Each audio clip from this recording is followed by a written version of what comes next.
Welcome back to the Black Sheep Podcast. Oh, wow. I'm your host, Jen, with my lovely and talented wife, Jessica. Yeah, I've been thinking recently maybe I'm going to start going by Jessie. Which is Jessie and Jenny. Yeah, which is so funny because when I was a kid, my mom used to take me to sign up for hockey at Red Circle in London at Stronach, and there weren't girl teams and there was no girls, so I would wear my typical tomboy outfit, but usually my mom would get mad at me. But these particular Saturdays, she would allow me to wear whatever I wanted, which would be very tomboy-y, like a hat. I would be allowed to wear one of my brother's baseball hats, which was a big deal. And then she would sign me up Jessie Marucci. Yeah, so that they wouldn't know that I was a girl. Your Aunt Deb called you Jessie, too. Yeah, that's what they used to. I was called Jessie as a child a lot. And then, I don't know. It doesn't bother me. It didn't bother me. It just for whatever reason, my friends outside of my family didn't ever call me Jessie. It was just my family. My brother John calls me Jessie. If you've ever noticed that. Oh. No. Yeah. Interesting. Mm-hmm. My grandmother called me Jenny growing up, and all my coaches that I had always called me Jenny. And then when I met Jess, she called me Jenny. I always loved being called Jenny. And then when Jess introduced me to all of her friends, she would introduce me as Jenny. So a lot of people call me Jenny. Basically, I'm her Kanye West to his Kim Kardashian. If you've ever heard him talk about how he he's I made her.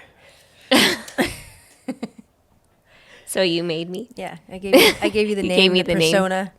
Name. Yeah. Just a joke. I mean, whatever. Clearly I didn't, so. Not like I'm Mark Wahlberg in Fear. Anyway, great movie. I probably haven't seen. No. What? With Reese Witherspoon? You for sure saw it. It's called Fear? No, I wouldn't watch that. From the 90s, when you were a kid, you definitely saw Fear. No. You've seen Fear, yeah. Okay. No. Well, anyway, we'll have to watch that. Great I'm movie. watching 10 Things I Hate About You, and she's all that. That. Those are all good classic 90s, early 2000 movies, but this is a must see, and anybody that's in our age range for sure. It was a huge movie. But anyway. All right, well, let's do updates because I think we're going to post this podcast sooner than later. So let's just do kind of an update on okay, what's going on for us. And all right. Okay, well, something that's really neat is that we're investing potentially. We haven't pulled the trigger yet, but in these new chicken tractors. So they'll be using more of the Joel Salatin pasture management system, where we're moving the chickens in areas where the cows have heavily grazed and where we need to replenish the nutrients of the soil. Yeah, so we're learning to figure out how to utilize animals to work the land for us so that we don't have to work as hard in different ways. Well, and the other benefit to that, the crucial benefit, is no sprays and no fertilizers. Yeah. They are the fertilizer. No tilling. Or limited scratch. Tilling, very little. But sometimes you have to till the first time or first 2 seasons of a plot, because the weed. If you're not going to, this is a thing that people get unrealistic about. That kind of bugs me. People are so far, it's in politics too. Everyone's so far left or so far right, and I'm just kind of more in the center with farming. Well, I'm definitely more right than I am left in farming, but I'm just saying that I feel like I'm okay with a little bit depending on the situation, but I don't mean fertilizer, but tilling. Having done it myself, I think that's the thing. I think a lot of people read books and policies and then they make their decision based on that, and they haven't really done it. And for me, I feel like having done what we did in the garden, taking a horse pasture and making a Olympic-sized hockey rink garden on it, just using a lasagna-style system doesn't work. Does not work. The weeds and the grass are so powerful and established that if you, and I mean, I've like ruined my hands from pulling weeds over the past 4 years. Like, it's just incredible how many weeds come through. So if for the first few seasons you have to till that particular plot to get it. I think we're just focusing on what makes sense for us. We're just doing what makes sense rather than trying to follow any sort of protocol or doing what other farmers are doing. We're just learning the land and figuring out what makes sense for what we have and what our goals are for the property and the land and our businesses. And so this chunk of money that we're considering spending on chicken tractors is an investment. And we're trying to make the decision from our heart rather than out of scarcity and fear of spending money. And looking at, okay, it's kind of a long-term vision, long-term goal, long-term return that we'll always be able to receive back. So it's a lot of upfront costs, but with a long return for our health, for the land, for food supply for us, for a long-term business plan. It's there's like issues with predators, and these types of tractors are ones that you move along the pasture. They're pretty heavy. They're made out of aluminum, but they're pretty heavy, and they have these cool brackets to hold cinder blocks as the weights. So I mean, they're pretty safe for predator resistance. And then we would take an electric fence that's movable. We have these movable fences that are brilliant, and they're solar powered, or they can be solar powered. And then you would put 100-foot perimeter around the tractor. So in the daytime, if you want, you can let them out. But the nice thing is, if we were going away, which we don't, if we did, or whatever, if you had to go away for a night, you could just leave them inside. Right, yeah. And then they would just stay in the same spot for. Yeah, they're fine. No, so chicken tractor, those are like small chicken coops for like 5 to 7 chickens. When we're getting broilers, so this is meat birds that we're growing, we're using basically kind of like it looks kind of like a coop, might not be as tall, and might be on wheels, and then we keep moving them section to section through the pasture so they get fresh grass constantly rotated. They're poop and scratching that part of the soil, and so we keep moving them. So different than a chicken coop. I'm going to show you here. I've got it pulled up here, and then you can put a picture on it. And it'll be like one of. Okay, let her do it. Well, all right, one of those. So this is a topic of discussion with our morning coffee lately of the investment, long-term return. I think what we're looking at, like business-wise, we're kind of shifting to wanting to look at different avenues of revenue streams with long-term goals.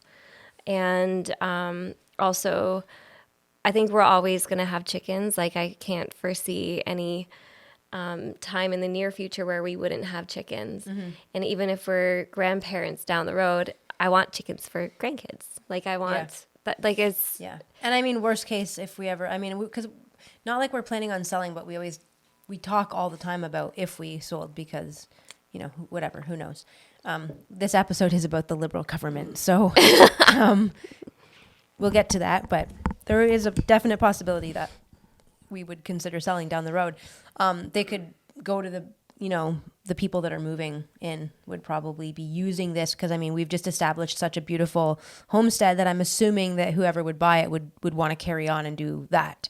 So that could be, part of the, like, I wish that the guy that lived here had have kept the tractor and whatnot, so that when I moved in, I didn't have to like figure out what the hell I needed, because he had everything here, and then he sold it all. And like, I was like, so this riding lawnmower that I got on Kijiji is not going to do the trick then? It's not going to work in the pasture. Oh, okay. I have a lot to learn.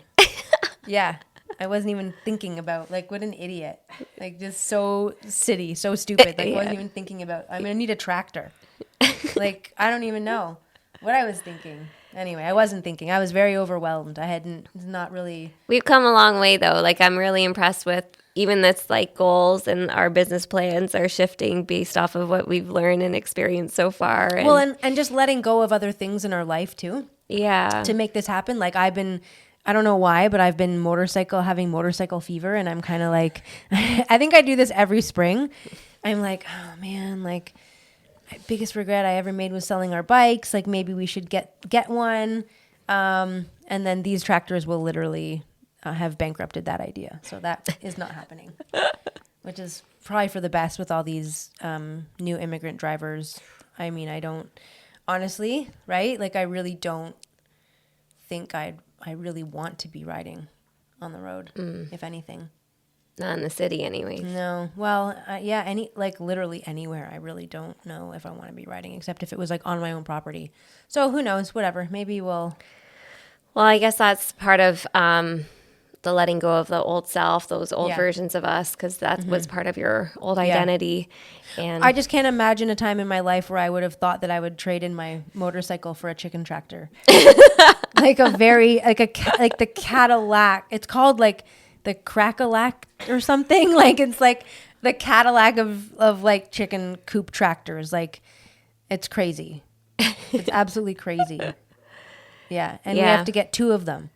So that's where like the major expense comes in, because we need one for our laying hens and one for the meat birds and turkeys. So it's kind of, anyway. so this summer, our hope is to do chickens and turkeys and to start selling meat, like officially. Yeah. Yeah. Or unofficially. Not officially. Very unofficially. Very DL. Keep these fucking egg police away from. This is the thing. They exist in Ontario. Like actually, egg police exist in Ontario. That's not a joke. And it's a very like we can just quickly touch on that. You know, this egg like crisis that's going on right now. Well, let me tell you how it goes. So there is a system, just like with milk, where it's all regulated. So if you are if you are an egg producer commercially, you have a quota. So you can only produce so much. Okay, you can only there's a number you have to give. And so when our quotas are short here, instead of and the quotas are short because the farmers had to kill all the birds for nothing.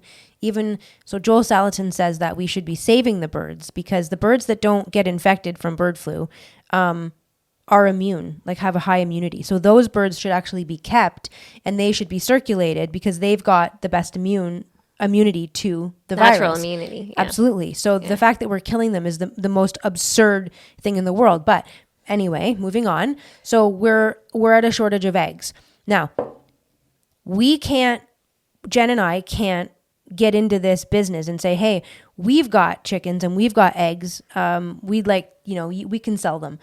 The Ontario government says, no, you can't sell them because you don't belong to the regulatory program. And so we're going to let American eggs come into Canada, okay? And they're going to replace the inventory that you can't produce. So instead of having Ontario producers locally be able to supply the egg chain with eggs, they would rather bring it in from the United States that has completely different regulations and practices than we do here. So just an FYI. Or even allowing in municipalities to have backyard chickens to not only produce food for you at a like really low cost, but also to reduce garbage and waste. So in Oxford County, where we are, okay, the biggest of big retards are the mayors and councilmen, including David Mayberry, who's our Southwest Oxford mayor. He's a real piece of work. What he's recently done is implement a green program like they have in London in the Oxford County, okay, or Southwest Oxford Township, I should say. And so people that live already pretty well in the country are now going to be having a collection weekly for greens that cost us, I think, close to $2 million, because we had to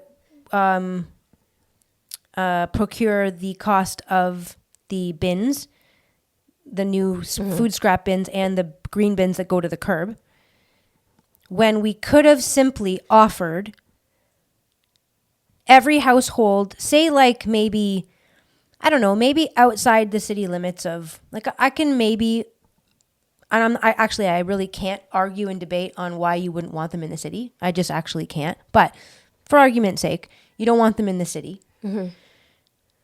Most of Oxford County is country, small municipalities. So you could have offered everybody in the small municipalities 3 to 6 backyard chickens. But I mean, even in the city, there's coops that are like contained coops, and you can have if you. Well, you can't. You can. It's illegal. No, I know, but what I'm saying is that would, if we allowed more, if we sought out more creative solutions for a lot of our structural or infrastructure issues, waste issues. We would be we could look at more regenerative things, and we don't have to go to Big Ag and be shipping. Think about the amount of money and the amount of gas it requires to ship all those eggs when you could just come down the street. Or you can just go into your backyard. Like, I just think we're not utilizing enough critical thinking skills. No. And people don't understand, they really don't understand the literal tons of food scrap waste that go into the landfill every year. I read through a study, I've talked about it before, from, starts with a B, in Europe. Anyway, it'll come to me. And they have this study where they gave everybody in their community that wanted them 3 to 6 chickens, and it reduced the waste in the landfill by literal tons. Tons. And the City of London, Ontario, their waste, their garbage, whatever. Garbage collection. Yeah. No, their actual dump. Oh, yeah, okay. Was going to be full by 2025. Yeah, the City of London. And so they're looking for other places to create landfills. Except, so instead of trying to reduce the waste, let's just look for more land to dump more. Like why? It's just so stupid. Like, you can't make this up. I wish I was just like an idiot and this was all fake, but it's just.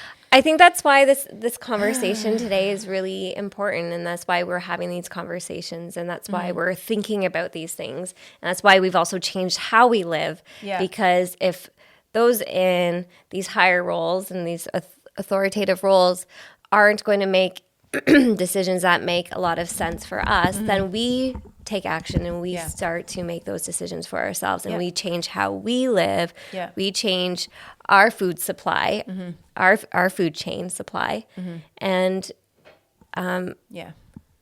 ultimately our health.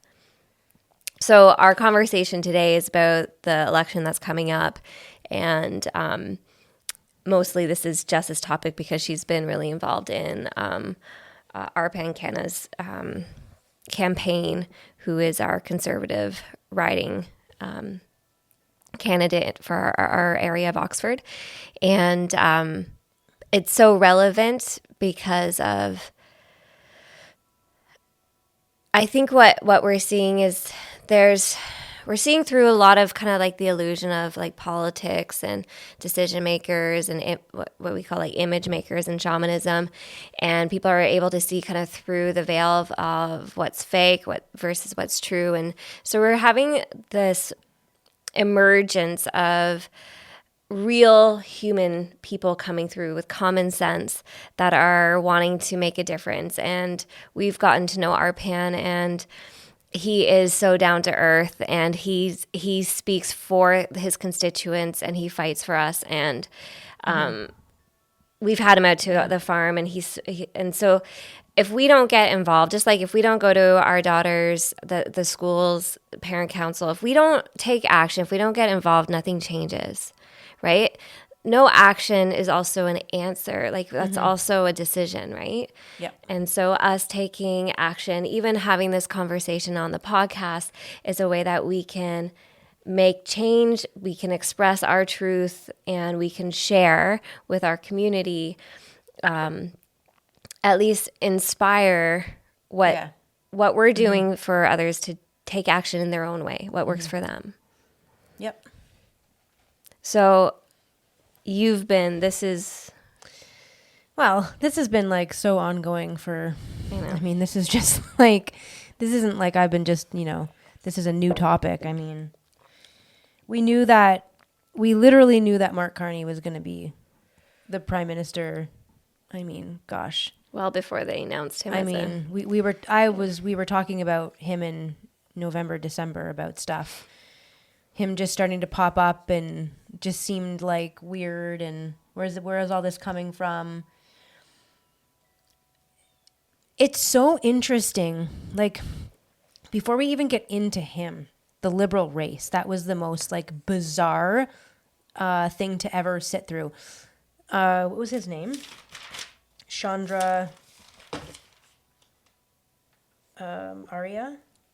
Arya? I can't read my own writing. That's a K. Akya? No, I don't think it's Akya. But it's Chandra Arya, I think. But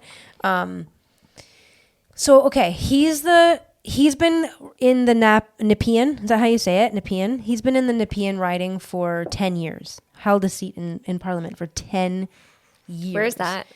Ottawa, right? Ottawa? Yeah, Ottawa area.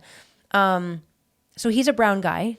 He's doesn't speak French. He's not bilingual, and he was pretty heavily favored in the real leadership polls that were polling last November, December, I think, when the rumblings were that he was going to resign, and they were seeing who was going to be. They were trying to say it was Chrystia Freeland was one of them. We all knew that nobody would vote for her, not because they're misogynist or racist or homophobic or transphobic, but because she's a retard and not in any way, shape, or form. Like, I'm not trying to. She's lost trust from. I'm not trying to toot my own horn, but I'm more qualified to be the finance minister of Canada than she is. Okay, only because my track record is I'm not bankrupt and I didn't have a real job my whole life making millions of dollars, and I'm still here. Okay, so I've got a better track record than Chrystia Freeland does. Okay, so in this country, we have a home. We're not homeless. We've done better. Okay, so I think literally I am more qualified. But anyway, this guy. So his polling numbers are pretty good. He doesn't speak French. Obviously, that's a problem. Like, it is a problem. Quebec is a big, especially Montreal. It's a huge liberal, and Gatineau, I think. They're huge liberal ridings. And when your leader can't go and do his French, connection, it's going to look bad on you. So, okay, so they say that he's disqualified sometime over the last 3 or 4 weeks, and he's disqualified because of these ties to India that there's no proof over, and that he can't speak French. That's one of the reasons that the government gives, the liberal government gives, that they decide that this guy is not qualified. Not only are you having interference with India, I love how they suddenly care about interference with India. Where did that come from? The whole party is infiltrated by China. But anyway, they care suddenly about Chandra and his ties to India. And they care so much that he can't speak French. It's just not a good look. You can't speak French. This isn't going to happen. You're out. Then you had Ruby Dahlia. She was another MP. I think she's more out west, but I don't know if you can look that up. I can't recall. But she's also a brown woman, really nice looking, well-spoken, well-liked. She's running. She puts up the $300,000. She has the support. And then she's told also, does it say, you got anything on that? She served as a member of Parliament for Brampton. Okay, Brampton. Spring, yeah. Well, it's west of Toronto, so Yeah. I guess I'm...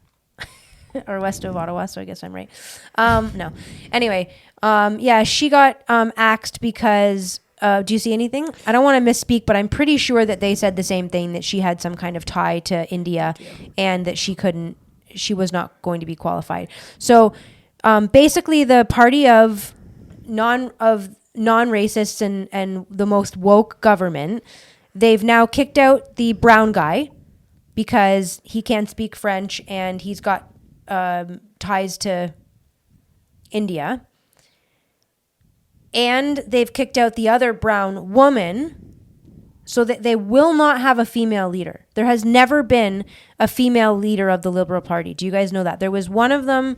There was a conservative one that was put in. I can't think of her name. But anyway, there's not been a female leader, by the way. So you've got this party that pretends that they're the most, like pro-LGBTQ woman, feminist, Equality, whatever, yeah. equality, but they won't put any woman that goes and has a position of power, Jody Raybould Wilson, perfect example, and you speak up and you disagree, you will literally be ousted. Like they put you in there, they gave you your token spot, shut the fuck up and do as I say and keep your fucking mouth shut and your head down and you'll be fine. Yeah. The minute that you're questioning Trudeau, you're done. Anyway, so they kick Ruby out. They kick Chandra out. She got kicked out like on TV, like it was live. Yeah. Too. No way. Yeah. Does it say? Just been disqualified from allegations that the party have used against me are false. So she's. I think it's another India. I think it was another. Yeah. Well, anyway, I did look into that when it was happening, and I did not believe that it was true. So I knew that something was going on, and I knew that it was going to be, shocker, a heterosexual pedophile white man that was going to take the leadership role. Like everybody knew it. It was happening, and it happened. And the funny thing is that he can't speak French either. So this is so fascinating to me that Chandra is one of the main reasons is his lack of French. And Carney has already made a lot of blunders in French with the French media. The French media is all over this. We're not really hearing about it. We don't really get it. But they are making a lot of noise about his inability to communicate with the French press effectively. Wow. Yeah. He's gonna lose a lot of Quebec. Well, if he loses Montreal, it'll be, I mean, I don't think it'll happen, but it would be crazy. You never know. It would be crazy. You just never know. But so anyways, I just found that really interesting that he doesn't speak French, and then that's the main reason for them. It's just really fascinating. Okay, so the other thing about Chandra that's really interesting is that his son, I don't know his name, whatever. He's like 34. He's a very successful businessman. He worked for Brookfield Asset Management for over 8 years in very senior executive positions. So is that a connection? This is going down like a whole conspiracy theory rabbit hole, and there's so many different angles that I've explored, so I'm not married to any of them. There's just a bunch of ideas, but Chandra had every right to be in that position in this election. They pulled him out. He has said that he disagreed with where the Liberal Party was going and some of the policies that they've pushed through. But he doesn't really seem to make a very big stink about this. Like, it's not like he's going off about this. And I'm kind of like, why? Why isn't he speaking out Why more? isn't he speaking out more? And then I find out about his son, and then I'm like, okay, that's interesting. So his son works for Mark Carney. Or, I mean, I don't know if he still does, but he did for 8 years. Wow. Yeah. That's interesting. Yeah. Yeah. So, anyway, that was interesting.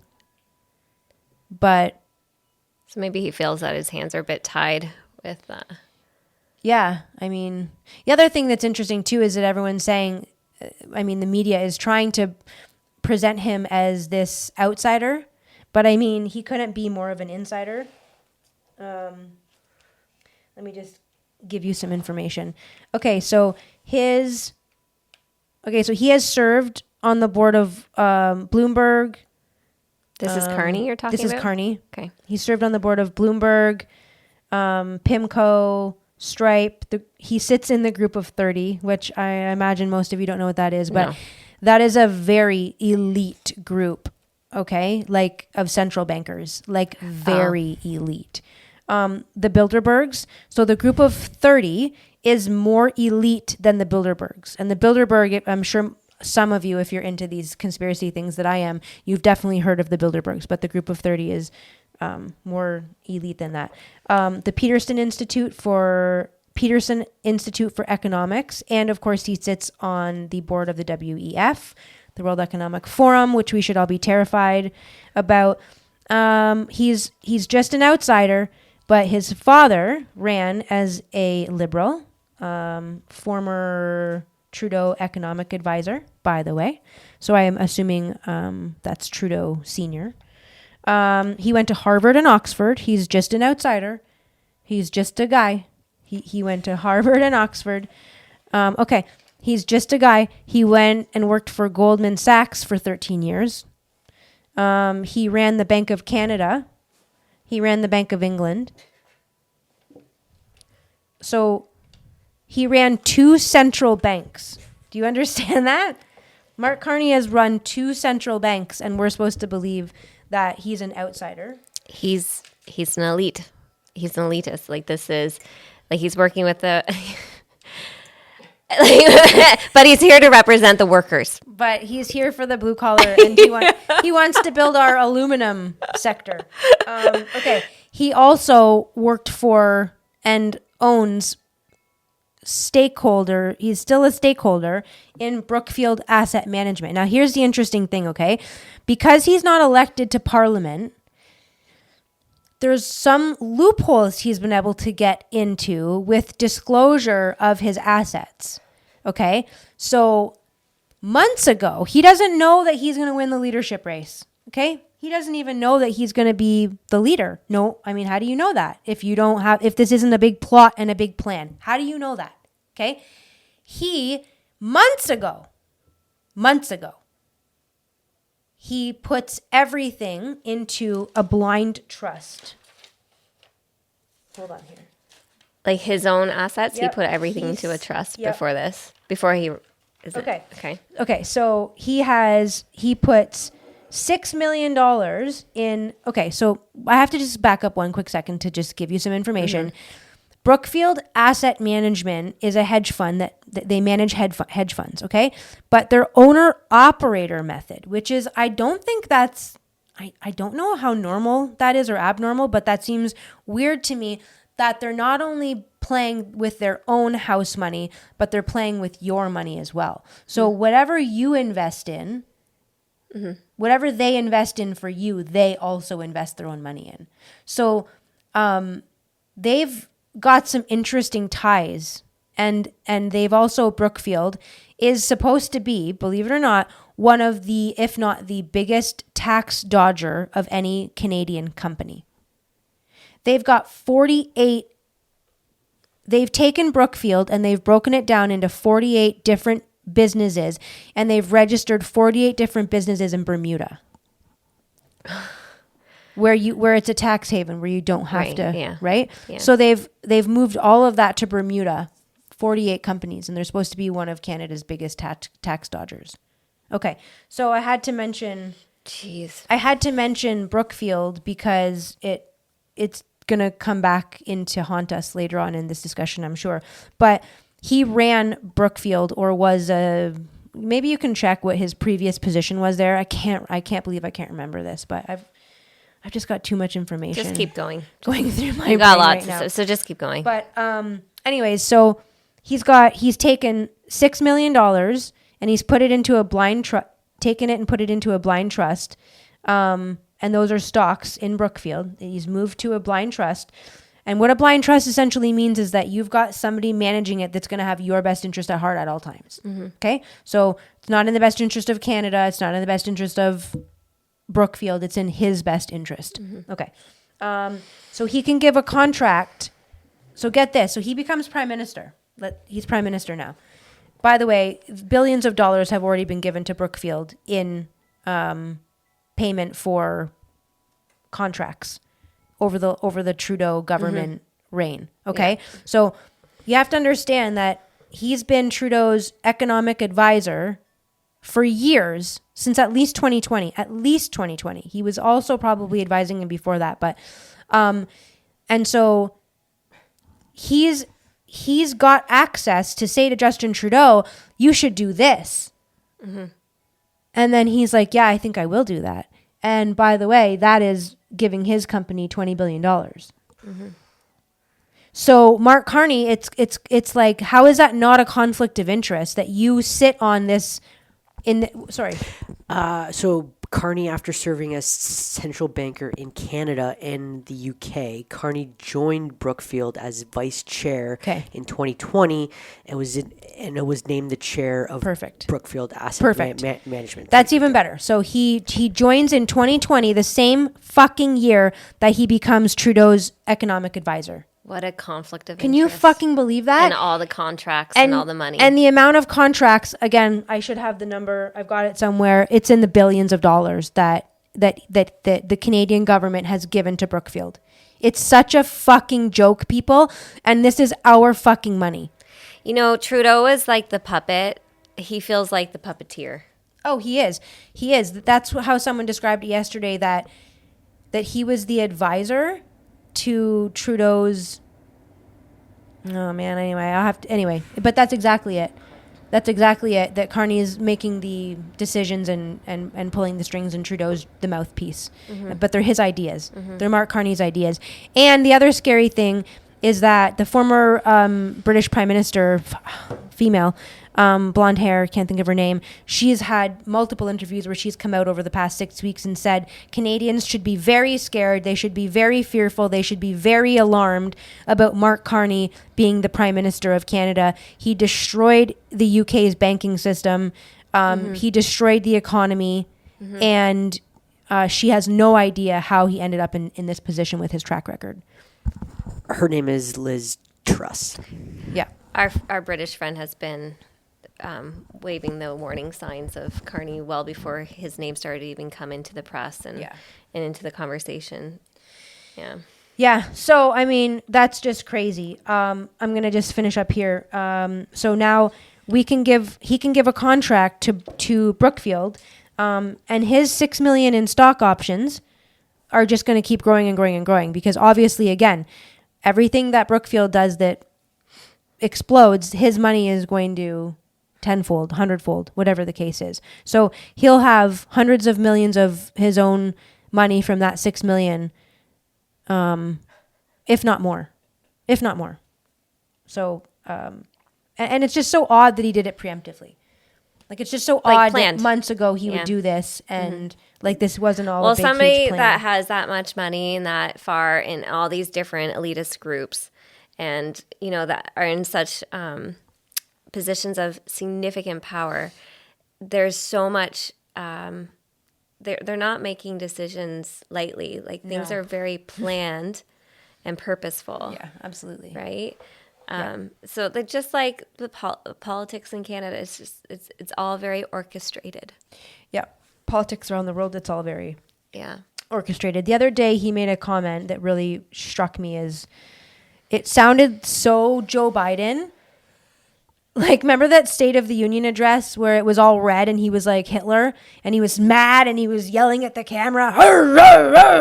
It reminded me of that. He said, we must fundamentally reimagine our economy. We need to ensure that Canada can succeed in a very different world. Our relationship with the United States as we know it and have known it is over. Yeah. That's what he said. Yeah. Who the fuck are you talking to? And I mean, if people really don't understand anything about the tariffs, they're just, again, it's just like COVID. It's just like everything else. You people are so retarded. The TV and the CBC and CTV and Global News say this, so that's what you believe. And it's just the opposite of what's actually happening. Fear-mongering. It's so sickening. More separation, more division. Trump just wants to renegotiate. He really just wanted the borders to be secured. He wants the fentanyl crisis ended. He wants the gangs like that we have in this country that are coming through the western provinces. Like, it's, I mean, there's hundreds of them coming. We think it's a United States problem. Like, it's so crazy how many people are coming up through Western Canada. It's just insane. And that's what he wanted ended. He wanted our military to get back up to where it belongs. It's the tariffs are more on China has put more tariffs on us than America has, and yet nobody's talking about it. Do you know that? It's 100% tariffs from China right now. And no one's talking about it. They're just talking about this lousy 25% from Trump. And he's pretty well, I don't want to say backed off on everything, but it's actually very few products that are being tariffed. It's not what people are saying it is. And again, once we do what we're supposed to do, which we should have already done, it all goes away. It's so stupid. But no one wants to talk about China. That's really interesting. I didn't know that about China. And we've become so dependent on China, and our government is so infiltrated by China that we can't even say anything. We can't even admit that this is going on. This is a big deal because this is just more of a way that we'll be getting bankrupted. Right? We're going to pay now. We get everything from China. We have no manufacturing in this country anymore. Everything comes from China. And the reason that we've done that is because it's been so fucking cheap. Now, you want to add on all these tariffs and you wonder why inflation's so high. You wonder why, like, some stupid lighter at the dollar store that used to be 99 cents is $3.99. But people don't, but blame Donald Trump. Yellow man, orange man bad. Like, it's so stupid. So stupid. How about the carbon tax with Carney? That's a good one. That's a good thing to bring that up. Yeah. Okay, so the carbon tax is really interesting. The carbon tax is an act. Okay, it's a law. It's an act. It's the Carbon Act. Okay, so when Mark Carney walks up to the microphone and says, holds it up, I'm canceling the carbon tax. It would have been funnier if he just had said, I'm axing the tax, because he's literally we'll come back to that, but he's stolen everything from Poilievre's campaign. Like, all of his policies, he's just done it before Poilievre had a chance. I'm canceling the carbon tax. Well, you can't do that because it's an act. So that has to go through Parliament. That's a parliamentary matter. That's not something that you can just, with a flick of a pen, you can just erase it. You can't. So what he did was he lowered the carbon tax to zero. And this freak Stephen Gilbert, this stupid he was the environment minister. Now he's like the lieutenant of Quebec or something gay like that. I don't know. But he's basically like, now Quebec will never get a pipeline because he's just like, he's like a chastity belt for oil in Quebec. Like, no pipeline. Like, it's so retarded. Because Quebec literally, do you guys even know this? I don't even know if you know this. Quebec doesn't make any money. Okay, they don't have any resources. They could. They choose not to. Why? Because they're lazy fuckers and they leech off of Ontario and Alberta mostly. And we subsidize Quebec. That's why Quebec has what it has, because otherwise they're lazy fuckers. Not the people. I lived there. The people are fucking hard workers, but it is a fucking mafia in Quebec. It is absolutely its own country, and everything is run like as if it's its own country. And they should fucking separate, and it would be hilarious because they would fucking die. It would be over.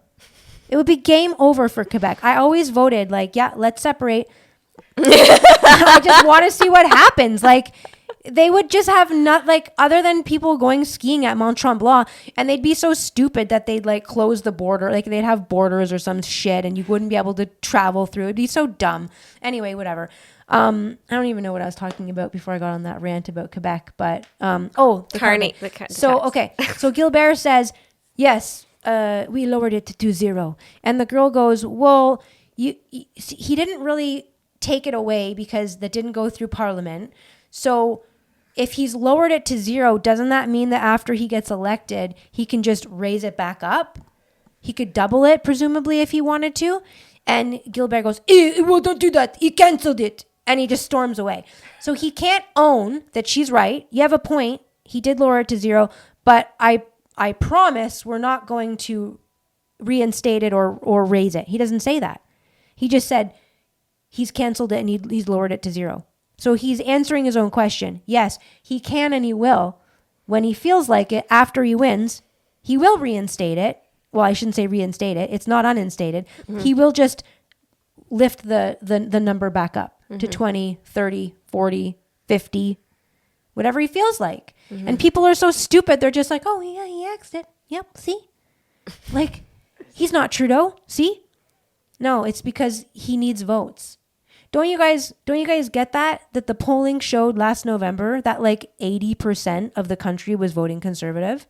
Now all of a sudden, 2 weeks into his campaign, it's like totally flipped and the Liberals are at like 60%. I don't believe that. I mean, it can't possibly be true.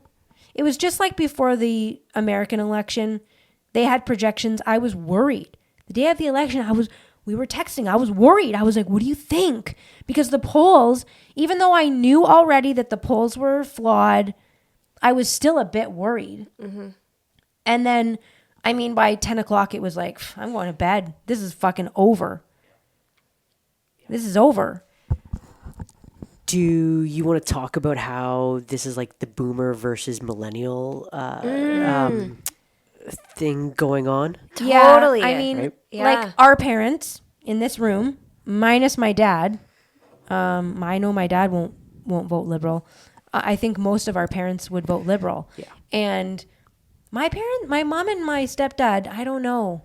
Like, I mean, they're the most dieharded of the whole group, but I feel like they've said things recently that would change your mind. Change maybe, but I still bet that they're fooled and that they would vote Liberal. But yeah, I do think that it is a millennial / Gen Z versus the boomers. The boomers they have everything. They have the homes. Boomers, but it's not only that. The boomers had to work through, the only thing that the boomers had to work through, and as a kid of the 80s, like the real 80s, not 89, okay, like the whole fucking thing. the okay, all of the 80s when gay men looked straight and straight men were gay and we didn't know or care. It was just whatever.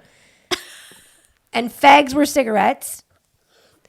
Back in the good old days when they had, 18% interest, 20% interest on their mortgages. That was tough. Like, that was for sure tough. But here's the point of that. We didn't have an influx of millions of immigrants. Can you imagine in the 80s if you had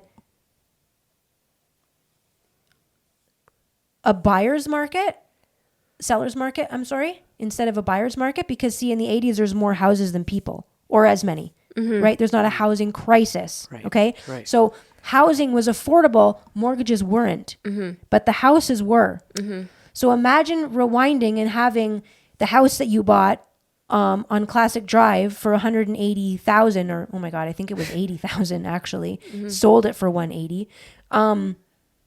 Imagine if that house was worth $700,000 now.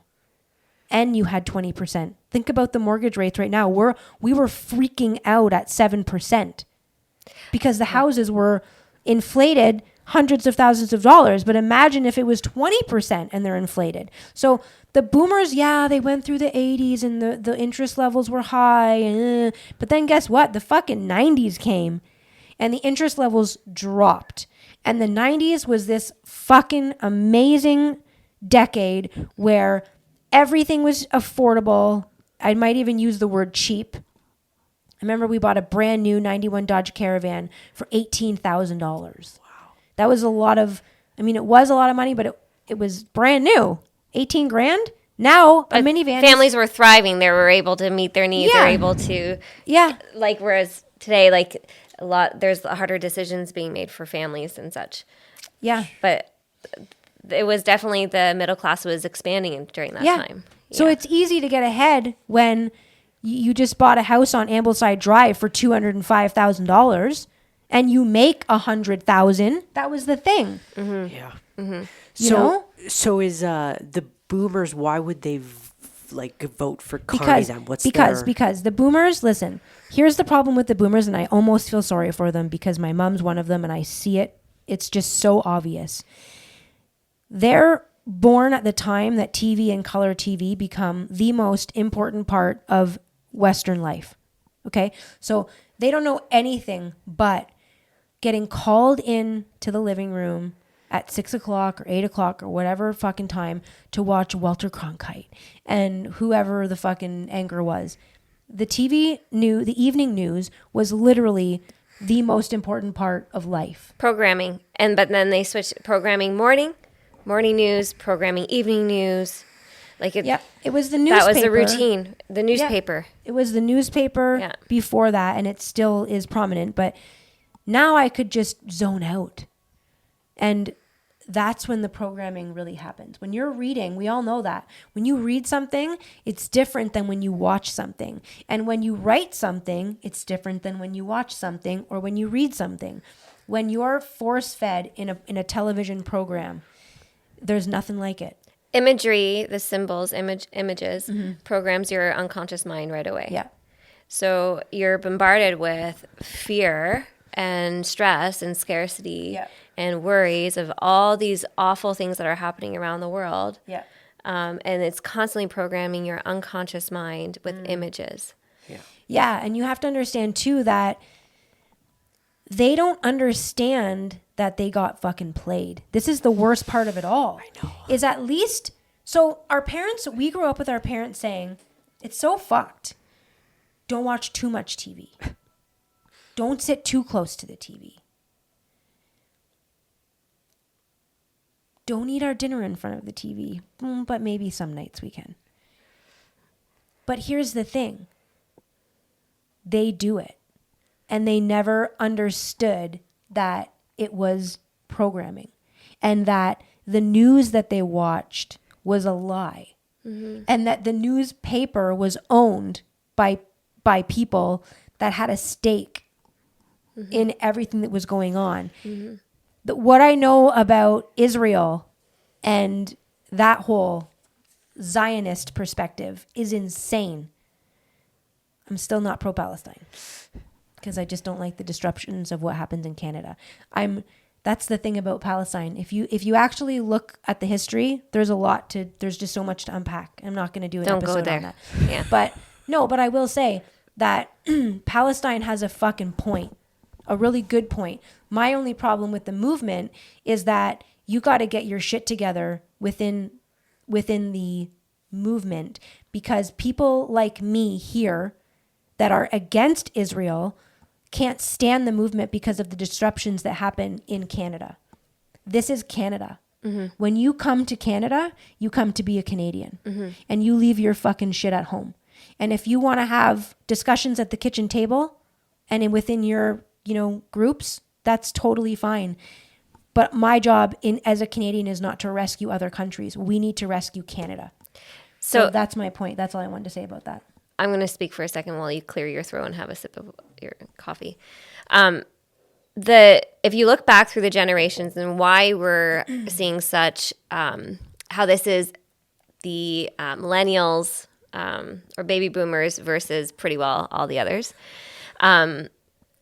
is because they are the most heavily programmed generation, and heavily programmed are heavily influenced, right? So they're making decisions, they're thinking based off of what the image makers want them to think and to believe.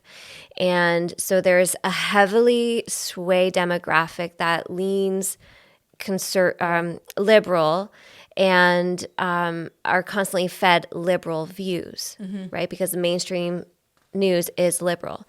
Mm-hmm. So we have this heavily indoctrinated and programmed generation.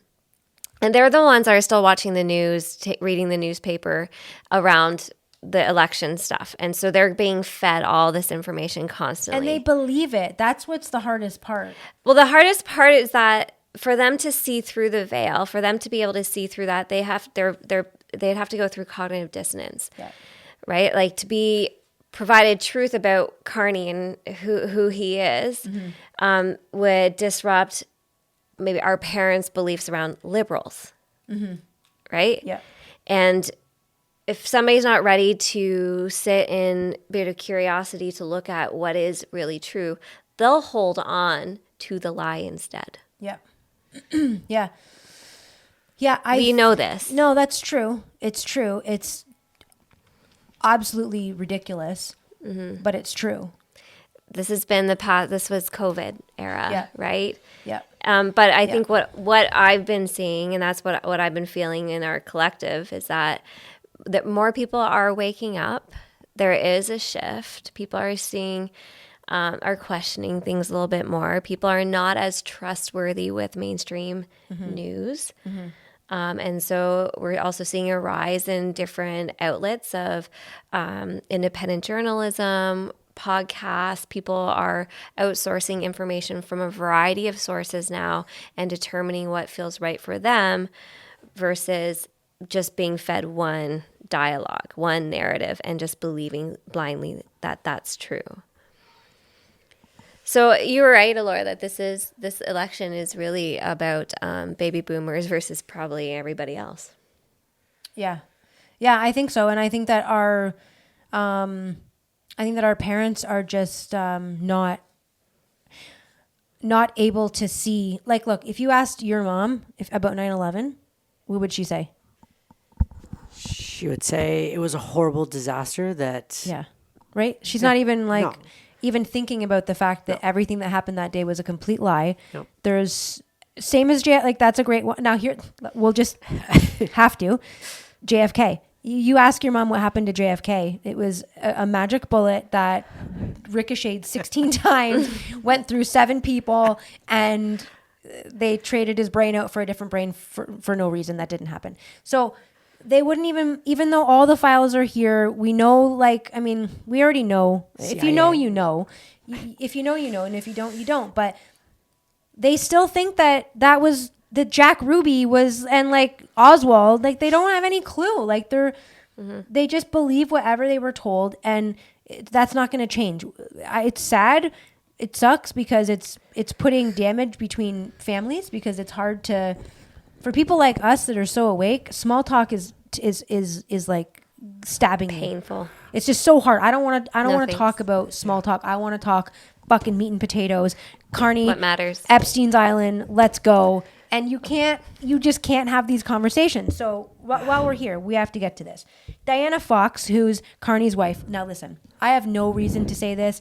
This is completely me saying, what's the word that I can say before and then I won't get in trouble? But starts with an A. I think it's alleged. Alleged. Thank you. This is I'm alleging. Because I've actually never, I haven't heard this anywhere. But I'm alleging that Diana Fox, who's Mark Carney's wife, is a man. I am alleging that she's trans, based solely on pictures. I just think I'm in this rabbit hole of these elite bankers in particular and politicians being fucking gay and having men dressing as women as their wives. And I just think that she's a man, but that's totally me allegedly someone told me that. Jessica told me that. But here's the thing. The other thing about Diana Fox is that, and this is not allegedly, there is evidence to prove this. She was in Epstein's Black Book. Mark, let me say that again. Yeah, Mark Carney's wife, Diana Fox, is in Epstein's Black Book. So she visited his island. Yep. And yep. And now here's another interesting thing. Here's another interesting thing is that TikTok is completely wiped of anything negative Carney. So there was this story going around last week about his son. I think they have 4 kids. His son, Sasha, who is a girl, born a girl, biological female, and they sent her to the now disgraced Tavistock Institute in England, which again is where they live because he's not Canadian. He doesn't live here, and he hasn't for 20 years apparently. That's where she went to have her transgender surgery done. So I mean, it all adds up. Mark Carney is pictured with Ghislaine Maxwell. And then that's the other thing that was all over TikTok is there's these, I don't know if they're bot accounts, I have no idea, but there was a girl, like an actual person, unless it was fake. It's hard to tell. And she was talking about how the picture with Carney and Ghislaine Maxwell was an AI fake. And it wasn't real. I've seen that picture for 6 months. That picture is not coming out, maybe to, people that aren't familiar with the story. I've known that for 6 months. Mm-hmm. I've seen that picture for 6 months. So I find that very interesting that they're trying to now smear that discredit the whole story about Epstein and Carney. Did you also hear about the heckler that said, how many kids did you have sex with on Epstein Island? No way. Yeah. And they grabbed him and kicked him out. He smirked too. He just his face, he did like this. He went like as if he was trying to smirk, like get this fucking lunatic out of here. But it was a smirk like you and me would recognize that smirk. It was like. So I just Googled Carney and Epstein, and like the first thing it says it looks like the results below are changing quickly. If this topic is new, it can sometimes take time for sources to publish information. Interesting. Yeah. I've never read like anything like that on Google before. Have you? No, it's like the first thing that pops up. Come on. Interesting. Yeah. So what does it show, or what is it? Fact-checked image of Carney, Maxwell, and Hanks on the beach. So it's false. Yeah, see, because they Toronto added the picture of Sun. Hanks, I think. That's the whole point. They added Hanks in there to make it fake, to make people not believe it. Do you understand what I'm saying? Hanks was never in the picture that I saw originally. Yeah. They're trying to discredit now it. Now Hanks is in it, and it's like a hoax. Mm-hmm. Yeah. Okay. Wow. Anyway. But regardless, his wife's in Epstein's black book. Yeah. There's connection there. 100%. And like, again, one more time. He ran 2 central fucking banks. He is an elitist. He goes to the sacrifice rituals. He's eating children, drinking blood. Sorry. Is that too far? No. Did I go too far? No, but for it's many, true. It's true, but many people might not know the extent of the harvesting and the child. And I'm sorry to say this too, but he probably had sex with Justin Trudeau as a child. That's a whole other rabbit hole you may or may not want to go down. But he babysat Justin. Think about it, guys. Oh. He babysat Justin Trudeau. Do you not understand this fucking sick little fucking world that they live in? Okay, he babysat Justin Trudeau. He for sure molested him or groomed him, I should say. I don't know. Grooming's probably a better word. Molested and groomed him. Yeah. And now became his handler. Yeah, and now we're in this weird situation. Yeah. Okay, quickly. I know we're getting close on time here. His company, Brookfield, they're like very ESG, okay? And they're very environmental, social. Right. Have a high ESG score or whatever. Social. Can you look that up? I can't think of that. Environmental, social. What's wrong with me today? You're doing great. You're doing great. I just can't believe I can't think of ESG. I don't even know what I'm looking up. ESG. Global. Environmental, social. Maybe. Governance. Thank you. Okay, perfect. So this company that they have, these assets that they manage and these hedge funds that they invest in, it's a largely green energy company. Like that's what they show. Okay. Mm-hmm. They show that on the front of their website. Oh, we're all about environment. But FYI, they dig up and send off more coal from Canada than anybody else. So they're the largest distributor of coal in Canada. They send the coal on diesel ships across the ocean to China, where they allow China to burn coal and build coal power plants for cheap energy with zero carbon tax, okay? While we in Canada can't even use our own fucking natural gas. We pay through the ass for it. And it's completely environmentally friendly. It's the best possible natural resource that we have. We're not allowed to use it. But his fucking scam company gets to do that. Like, can you just, it just makes me so fucking sick. Yeah. And the other whole point of their company that they did was, by the way, I have heard numbers of as high as 1,000, but it could be 100. So I'm not going to pretend that I know everything. I know most, but not everything. Between 100 and 1,000 NFL-sized football fields, they've deforested in the Amazon rainforest to run cattle. Now, we have cattle. We have more than enough land in Canada and the United States that's already cleared to run our own cattle, to have our own ranches. We've been doing it for hundreds of years. They now are destroying the Amazon so that they can bring in cheap labor and that they can do whatever they want to those animals without any governance, because you're in Brazil, anything fucking goes. And he wants to talk to us about carbon and bankrupting our company, our country, which is a company, but yeah. Well, it's just more control, right? It's more control, more restrictions.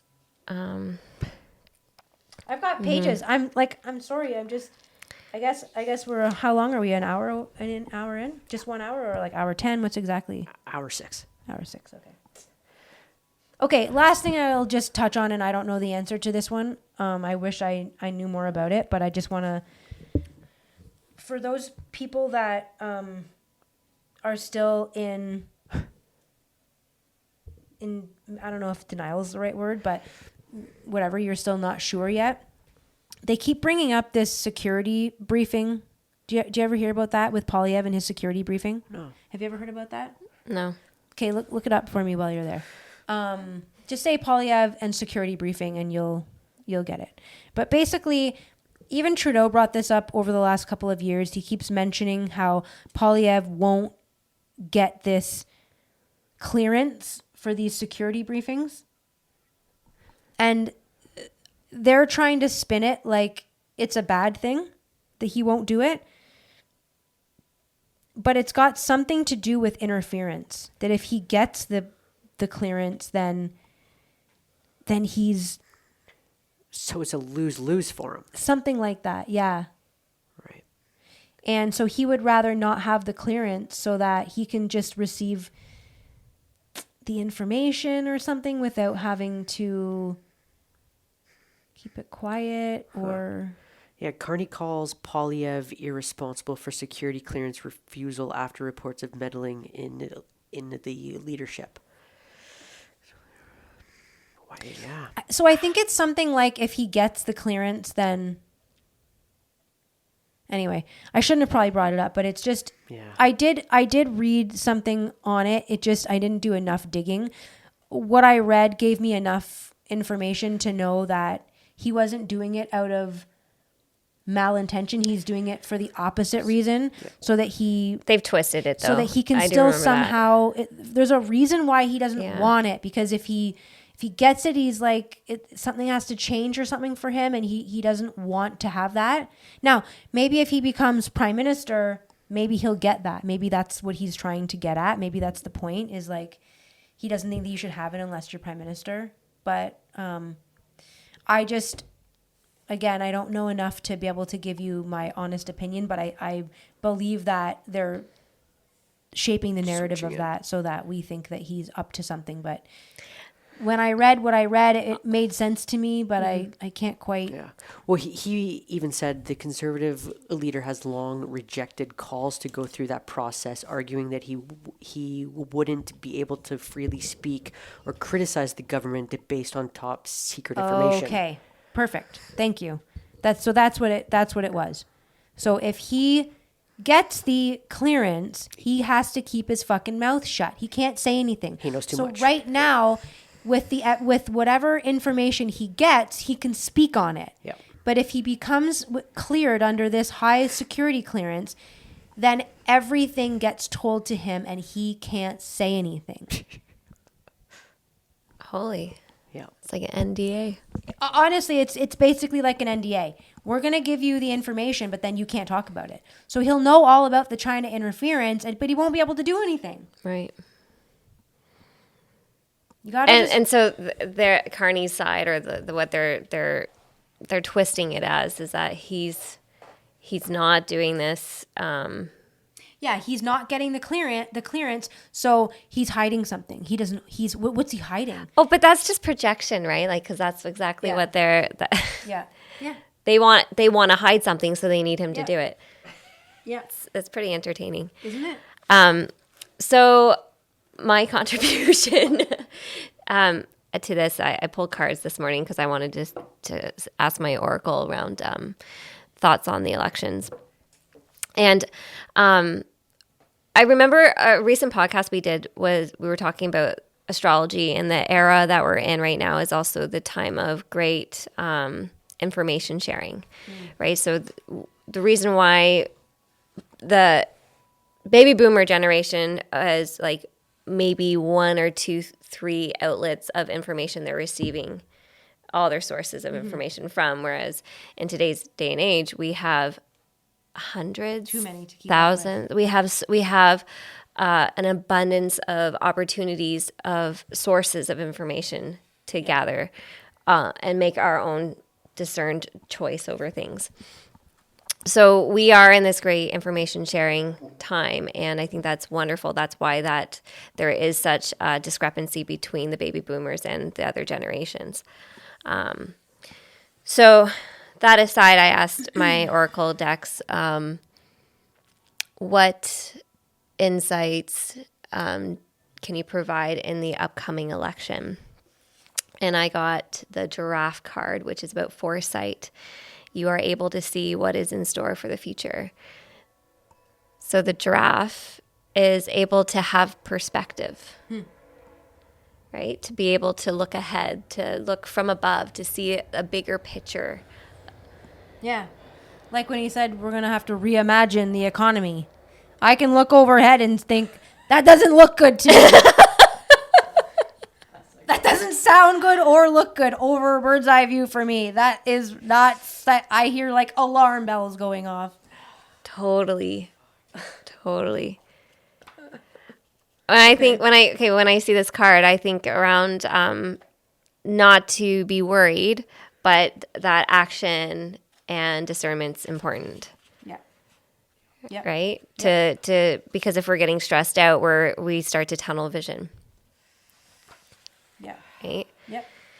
The other card I grabbed or I pulled out was the hare, so the rabbit, and it's all about cycles. It also represents a lot to do with our fertility, reproduction, but creativity, right? So I was thinking about how this card represents how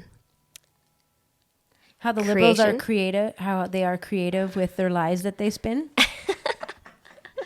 Well, I think this is a time of birth, and we're starting to birth new things and create new things. What we choose to create is our choice, right? And so, again, like this is all our will of deciding what do we want to create with all this? What do we choose to get involved in? What's important for us? What are our values leading us and guiding us to? Where do we want to put our energy and resources? Just like us having this podcast, our energy and our resources is here, sharing our perspective, our truths, and what we feel is important because this is of our values. And we have an opportunity to vocalize and put information out there for other people to make their own decisions and to hear another perspective. Yeah. And the final card I pulled was, it's the Cardinal Moon card, and it's be bold and make the first move. The Cardinal Moon, the cardinal directions are set. The cardinal directions are set and they're not moving. So be bold and make the first move. Any thoughts on why you got that? Well, my thought is that Mark Carney is not being bold and making the first move. He literally said that he's not going to make a move with Trump. He's like, I'm going to wait for him to call me and apologize for saying that we would become the 51st state. Did you hear me? He said that he was going to not call Trump to negotiate. He's going to wait for him to call him and apologize for him saying that we're going to be the 51st state. So he's not being bold. And I think that is what I've been trying to say about Polyev. He needs to be bold and make that first move and give us what we want to fucking hear. That's what we want to hear. We want to hear him come out and say the things that we want. Okay, so interesting. Here's the description. Now is the time to be bold, bossy even. Take matters into your own hands. Cardinal signs are powerful and self-starting. They're determined and great at organizing. Drawing this card strongly suggests that you're going to need to be all of those things to get your ideal resolution or position in the situation you're asking about. This card may challenge you on how strongly you really want something. If you're worrying about a situation, it is a suggestion to be less passive. Instead, take an assertive stance as you steer events where you want them to go. Speak up for what you want. If you're serious about sorting things out, you may need to take the lead in some way. So to step up as a leader. Interesting. Nice way to end. Yeah. That's cool. Well, I don't know. If... I doubt that anybody that listens to this was debating on whether or not they should vote for Mark Carney or not. But if you had any doubts, maybe now you don't. I hope anyway. He's a fucking loser and has to lose big, by a large margin. But anyways, thanks for listening to this all the craziness and. All the laughter. There's always good talks. There's always lots of insights and things that we share. And yeah. And I, by the way, really like the messages that are coming through. So feel free to keep sending messages to the podcast and sharing how you feel and what you want to hear and what you don't. Even though I won't listen. Any feedback. Jess, even though I won't listen. I'll listen to the positive, the negative. Fuck you. Fuck you. Fuck you, I won't do what you tell me.